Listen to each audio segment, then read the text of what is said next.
This video deals with the concept of dead space volume in the respiratory system. Dead space volume is the volume in the respiratory tract where there is no gas exchange. There are two types of dead space. Anatomical dead space, it is the volume of airways having no gas exchange units, the air passages. Approximately 150 ml, that is the weight of an individual in pounds. A man with 70 kg has anatomical dead space of about 150 ml. There is another dead space called as physiological dead space. This is the volume that does not participate in gas exchange. Total volume of air which does not participate. That means it is equal to anatomical dead space plus any other area in the lung where there is no gas exchange. That means it may include some alveoli where there is no gas exchange. The alveoli who do not have the gas exchange units or they have lost their gas exchange unit is usually non-existent.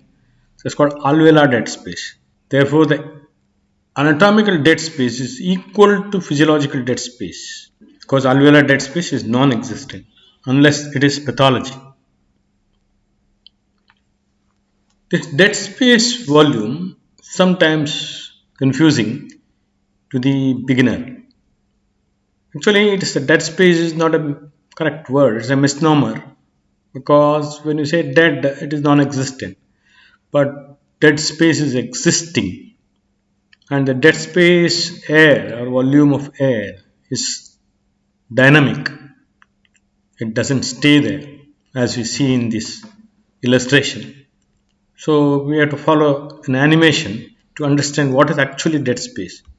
You can here see that the respiratory tract and the alveoli, the group of alveoli represented as one alveoli. This is the lung. What is on the right side, the dead space, that is the conducting area, conducting pathway or conducting zone plus the respiratory units alveoli. So dead space is 150 ml. So what is occupied in the dead space now is the air which is already entered from the previous breath. Let us understand this by an illustration or animation. So all of us know that we inspire about 400 to 500 milliliters of air and expire the same amount. So the tidal volume is about 400 to 500 ml. There is a volume of air entering the lung and leaving the lung every breath.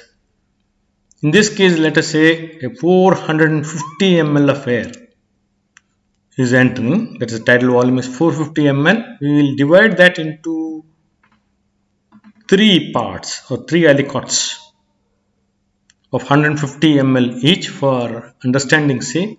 You can see the yellow boxes or cylinders, 150, 150, 150, 450. Let us see what happens when we inspire 450 ml of air. 150 ml of air which is in the previous breath is already there. Let's run the animation.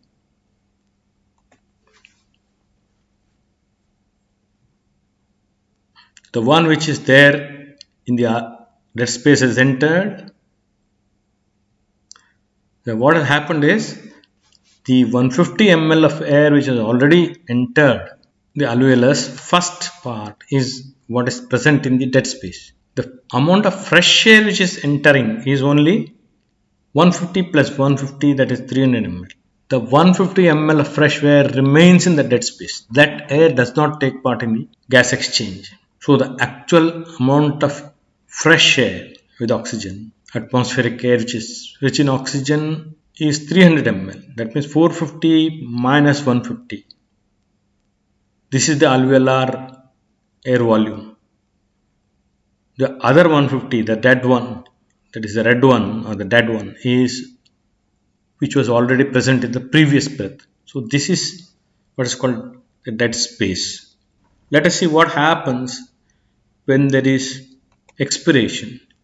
So the first one which is going out, the fresh air which is already present. Then 150 plus 150, totally we expire about 450 ml of air. So tidal expiration is 450, one yellow, two red.